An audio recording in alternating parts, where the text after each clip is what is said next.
warahmatullahi wabarakatuh. Sahabat Mastia semuanya, terima kasih buat yang sudah like, subscribe, dan komen video-videoku yang sebelumnya. Buat teman-teman, video pertama di era new normal COVID-19 ini aku mau memperkenalkan sahabat aku, namanya Sumantia Watimena. Perkenalkan diri dulu dong. Assalamualaikum warahmatullahi wabarakatuh.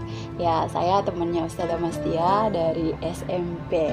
Sahabat aku ini juga S2, magister bidang ilmu tafsir Al-Quran. Jadi beliau ini lengkap banget, Masya Allah. Udah hafidhoh, udah mufassiroh, terus punya hati yang lembut. Jadi aku pengen tahu nih, gimana cara kamu sampai akhirnya kok bisa sih dalam 6 bulan? Itu gimana tuh caranya? Setiap hari apa nggak ada waktu lain lagi, cuma duduk sama Quran? Masya Allah, muslimah banget. Gimana dong, tolong ceritain. Iya, sebenarnya saya sendiri juga awalnya tuh percaya nggak percaya gitu, karena kan waktu 6 bulan, sementara orang yang sampai bertahun-tahun pun kan belum tentu bisa gitu. Nah, tapi memang karena itu khusus untuk menghafal, jadi memang hampir nggak ada waktu untuk istirahat ya, karena kita kan mengejar target untuk cepat selesai. Kadang-kadang kan di waktu efektif kita menghafal itu nggak sesuai target. Oke. Jadi di waktu hari Minggu kadang-kadang kita juga menyetorkan gitu. Tapi padahal hari Minggu itu memang nggak wajib setoran? Nggak wajib gitu. Jadi tergantung kita aja gitu. Dan juga harus sesuaikan dengan waktu ustadzanya gitu tentunya gitu. Kan kadang-kadang beliau juga pengen istirahat atau lagi acara di luar kayak gitu. Nah itu teman-teman. Jadi tetap ada waktu istirahatnya. Iya, walaupun memang sedikit ya, nggak seperti kita yang di luar, ya nggak usah orang lain deh. Aku aja pribadi tuh kayaknya masih banyak waktu luang yang tidak digunakan untuk menghafal Quran gitu ya. Ya masing-masing orang punya prioritas beda-beda ya. Emang. Dan satu nih hal penting yang aku pengen tanyain juga nih buat sahabat aku ini. Masya Allah. Jatuh bangun pasti ada kan ya dalam proses menghafal Quran ya.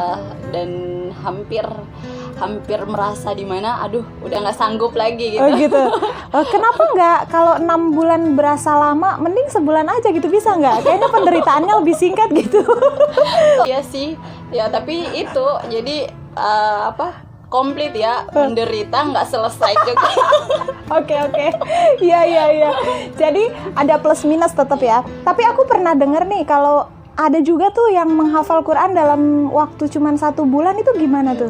Ya sebenarnya kalau dalam waktu 1 bulan tuh biasanya itu mereka sebelumnya juga sudah menghafal. Jadi 1 bulan itu kadang mereka murojaah lagi, makanya waktunya lebih singkat karena dia sudah pernah hafal sebelumnya gitu. Kalau tinggal misalnya melancarkan saja. Kalau misalnya ada yang memang baru banget menghafal Al-Quran dan itu selesai dalam 1 bulan, apa mungkin dalam 1 bulan itu dia nggak tidur?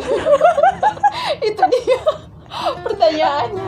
Iya, kan dalam 6 bulan aja waktu istirahatnya cuma hari Minggu loh. Ini gimana yang 30 juz dalam 1 bulan? Kayaknya memang nggak tidur.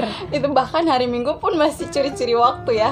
Iya, kalau yang 6 bulan kan. Yang 6 bulan. Jadi sebagai seorang hafidhoh nih, kalau misalnya kita berbicara tentang kebaikan yang diperoleh selama kita mendedikasikan umur kita, waktu kita, tenaga kita, perasaan kita, Masya Allah, pikiran kita, semuanya buat Quran gitu ya. Ya pastinya Allah nggak mungkin nggak ngasih reward dong. Tapi secara manusiawi ada sisi yang dimana dalam tanda kutip kita juga menderita gitu ya dengan proses ini. Ya karena emang harus menderita. Iya betul. Memang harus ada sesuatu yang pahit gitu ya, karena kita nggak akan tahu manis itu seperti apa kalau kita nggak pernah tahu pahit itu seperti apa. Asik. Kalau boleh nih dikasih tahu ke kita kekurangan bisa mengkhatamkan 30 juz dalam 6 bulan itu ada nggak sih? Kalau kita menghafal Al-Quran itu kan sebenarnya waktunya panjang dan menjaga hafalan itu kan seumur hidup gitu. Dan tentunya kalau dalam waktu 6 bulan itu yang saya rasakan sendiri ya kita bisa mencapai target gitu. Tapi pertanyaannya apakah sesudah itu masih bertahan nggak, masih konsisten atau masih istiqomah nggak gitu menjaganya gitu. Jadi manusiawi gitu, kita kadang-kadang juga yang kita targetkan itu bukan untuk dekatnya dengan Al-Quran tapi ingin wisuda ya. Ingin wisuda. Ini pengakuan seorang hafizah loh. Pengen cepet-cepet khotam tuh karena pengen wisuda. Setelah wisuda, apakah euforia menghafalnya tuh masih sekencang waktu menjelang wisuda?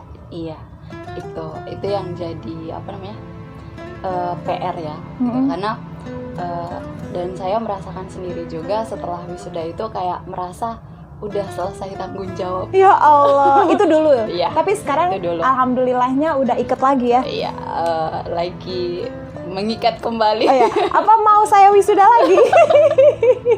Wisuda virtual? Iya, nanti diwisudakan ya. Iya. Iya, jadi beda ketika kita sedang menghafal itu, kita apa ya, mau nggak mau gitu, harus menghafal, harus menyetorkan, harus mencapai target gitu. Yeah. Nah gitu, jadi memang menghafal Al-Quran itu sebenarnya jangan dilihat karena wah hebat dia dalam waktu 6 bulan, bahkan ada yang cuma 1 bulan gitu, kayak gitu. Jadi yang sebenar-benarnya itu tanggung jawab menghafal itu seumur hidup gitu, sampai kapanpun gitu. Bahkan aku pernah dengar nih, seorang hafidhah, bisa dikatakan hafidhah tuh bukan tentang sudah berapa lama dia menghafal Al-Quran, tapi pada saat di akhir kehidupannya itu sakaratul mautnya tuh dia masih bisa nggak sih ngaji gitu loh. Jangan-jangan ucapan dia tuh bukan ucapan yang Quran gitu. Bener. Jadi benar sesuai dengan apa yang tadi disampaikan Ustazah, itu benar gitu. Dikatakan seorang hafiz atau hafidhah itu bukan karena dia menghafal dalam waktu berapa bulan atau dia menghafal berapa juz gitu. Cuman ya tadi ketika dia meninggal itu dia bawa hafalan guys. Masya Allah, Masya Allah. Mudah-mudahan kita ada lah ya yang dibawa ya. Amin. Yang nggak 30 juz Al-Fatihahnya, mudah-mudahan benar ya. Tapi jangan Al-Fatihah juga kali. Iya, Al-Fatihah bayi juga bisa hafal kalau misalnya dia diperdengarkan terus. Nah, terakhir nih.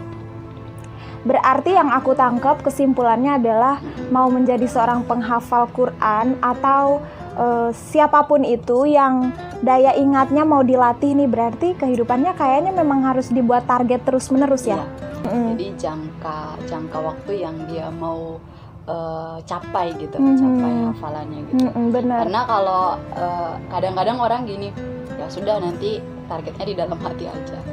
Jadi harusnya targetnya di luar hati.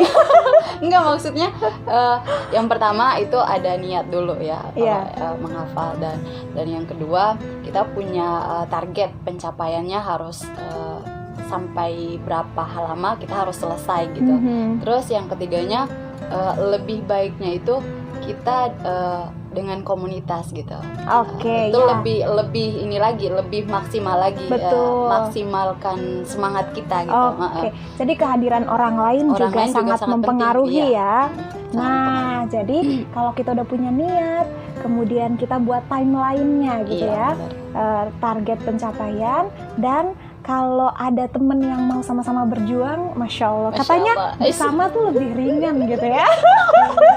Jadi teman-teman mohon doanya, mudah-mudahan sahabat aku ini Ustazah Sumantiawati Mena diberkahi Allah, dijaga hafalannya oleh Allah. Amin. Kemudian dia juga bisa membimbing aku menjadi seorang hafidhah juga. Masya Allah, saling mengingatkan. Ini juga sangat berperan penting nih. Masya Allah. Ya, aku suka ngomelin doang. Nanti dia yang kayaknya dia yang paling keras menjaga hafalan saya. Iyalah, soalnya aku ngerasa ntar nggak manfaat lagi jadi sahabat gitu. Walaupun ada kendornya juga sih. Aduh, sama-sama. Tumben, so sweet. Ya udah, teman-teman, sahabat semuanya, terima kasih banyak ya sudah menonton video kami. Jangan lupa untuk like, komen, dan subscribe. Silakan share juga ke teman-teman yang lain jika dianggap video ini bermanfaat. Terima kasih banyak ya. Terima kasih. Assalamualaikum. Waalaikumsalam warahmatullahi wabarakatuh.